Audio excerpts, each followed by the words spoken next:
Good morning, good afternoon, everyone. Welcome to our next charitable giving webinar. I'm Michael Horn, Vice President of Final Frontiers, and I'll let everybody else introduce themselves. Hey, I'm Daniel Nelms, President of Final Frontiers. And I am Scott Vigneri, anything close thereof, and I'll be presenting for us today. All right, and feel free to type in if you have any questions, type them in the chat box or in the Q&A box, and we'll get to those at the end.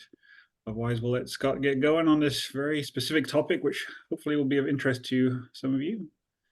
So have at it, Scott. All right, slide one, please. All right, let me share the screen one moment.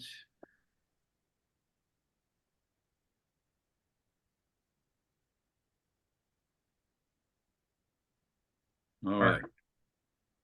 If you've been on our webinars before, you recognize this young lady. If not, I like using this to start with because this is what we're all about. We're out about getting the gospel to people that have not heard the gospel. And just so you know, this is oriented towards speaking about the Bible and God and Jesus and the gospel. And just so you know, you're welcome to listen in, but I want you to be aware that that is what we're going to be talking about. And so what we're talking about is charitable giving. And today we're going to focus on foreign nationals and EB5 and IC disc. And it all sounds kind of, it's very, very specific, but yet it can be very powerful in the right hands. So let's go on to the next slide. The term foreign national is not really an official term, but it is used so much that it has kind of become an official term.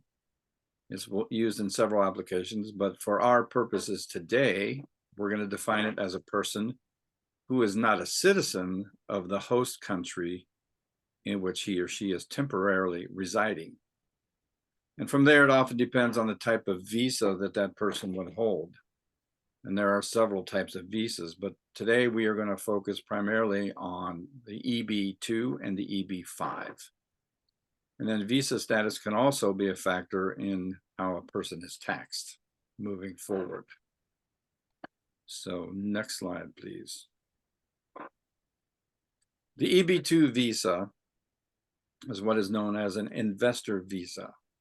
It is a non-immigrant visa. So it is for somebody who's just going to be very much on a temporary basis. They aren't planning on being here on a permanent basis.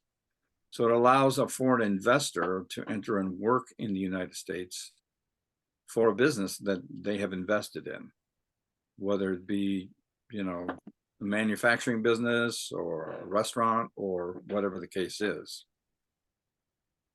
To qualify for an EB2 visa, the investor has to be a citizen of a country that has a treaty of commerce and navigation with the United States. So there's several factors that go into it. And the E2 investor visa also allows foreign investors to live and work in the United States for the extent of the visa. And it can be renewed as many times as necessary. That doesn't mean it will always get approved, but you can always get it renewed. And so you're allowed to live and work in the United States for the extent of the visa. You're also allowed to bring your spouse and any children who are under the age of 21. And they can work here as well. You're also allowed to travel in and out of the United States as needed. So obviously many people who are here from a different country have family back home, and on occasion they want to go back and visit or take care of business back home. I know several people that, they're often back and forth to homes for medical reasons or to see family or whatever the case is, but they're also here on a visa. So you can go back and forth as needed. And then you can renew the visa, as I said, as long as the business that you're investing in is viable.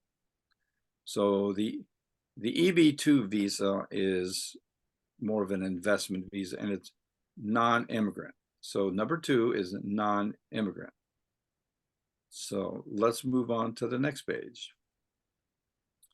Now the EB5, I'm going to move this over here, is a unique program that provides investors and their families. So it's similar to the EB2 because it also includes families with the opportunity to obtain permanent residency in the United States. So the EB2 was a temporary non-immigrant, whereas the EB5 is more of a permanent residency in the United States by investing in job-creating businesses. So if the business you're investing in helps create jobs in the United States, that is one of the criteria for qualifying for an EB5 visa. It is a complex and a rigorous process. And most applicants use professionals such as attorneys and other professionals to facilitate the process. And it's not a couple of days. It's often years, at least months in many cases. And if you're listening to this, chances are you have some experience with the visa process, and you know that it can be prolonged and it can be very complicated. So in many cases, it is worth hiring somebody to help facilitate the process, who understands the red tape, because so many times when you file a form and you didn't dot your I right or cross your T right, it gets set off to the side, and that can really prolong things, or it just sits there forever. So it can be very helpful to have somebody help you in either case, be an EB2 or an EB5. There are other ones. I think it's HB1 also can be another visa, and there's a couple others. I don't remember them all, but like I said, most applicants use a professional such as an attorney to help facilitate the process. Otherwise, it can get bogged down in the red tape of proper, keyword is proper, procedure. The following is an excerpt from the U.S. Citizenship and Immigration Services website. So next slide. The USCIS, United States Citizen and Immigration Services, administers the EB5 Immigrant Investor Program, which was created by Congress in 1990.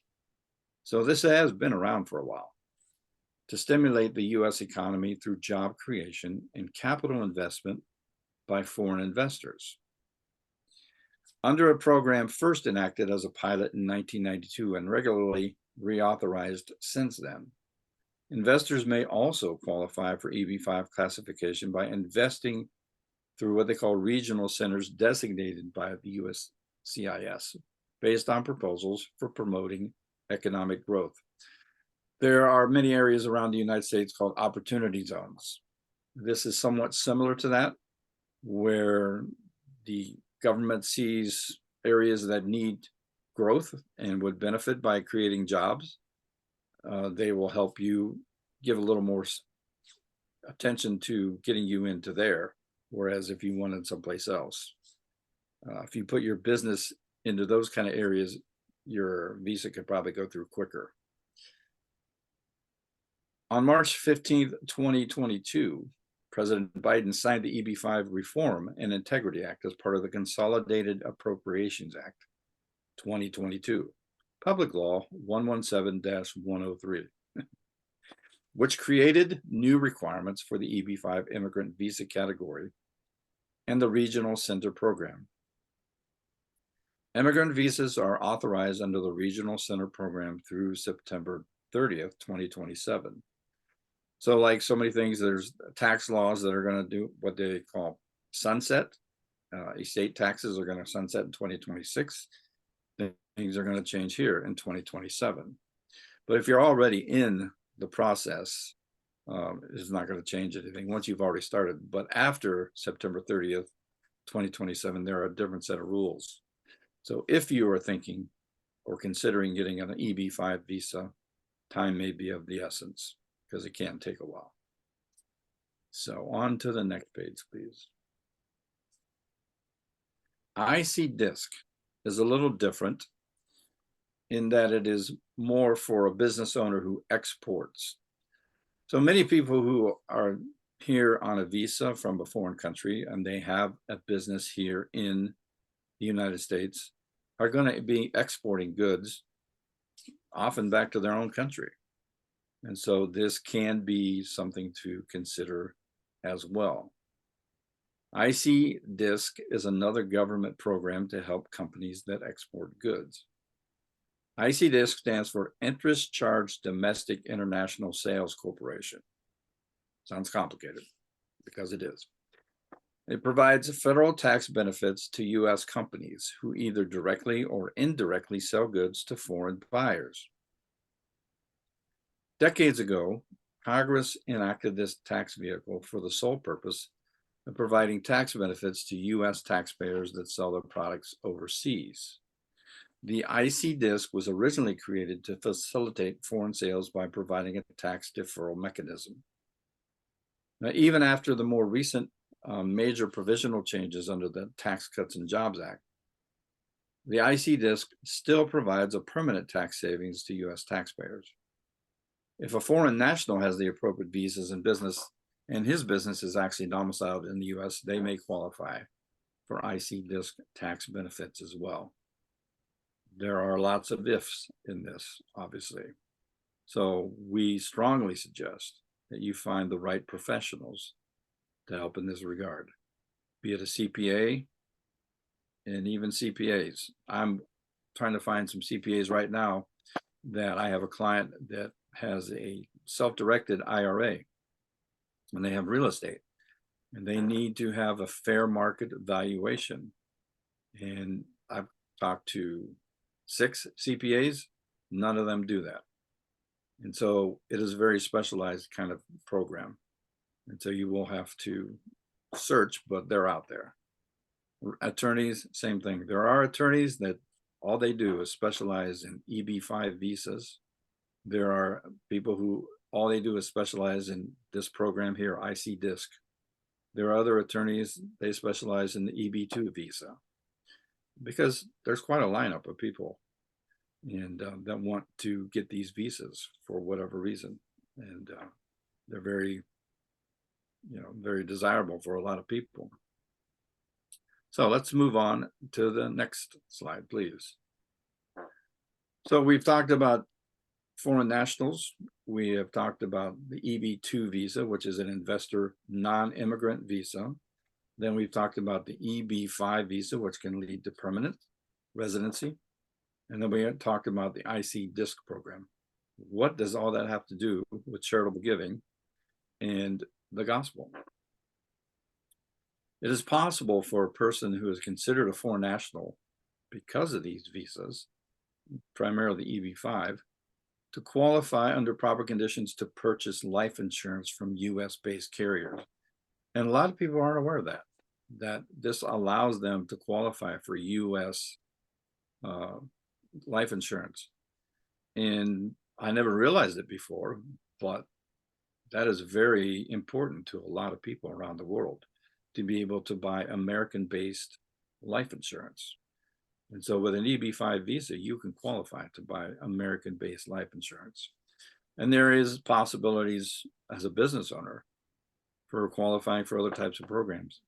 Premium finance can help you because that will free up your capital to use for your business. And you can still get the benefits of the life insurance through premium financing. You got to be careful with premium financing and make sure you get the right people who know what they're doing.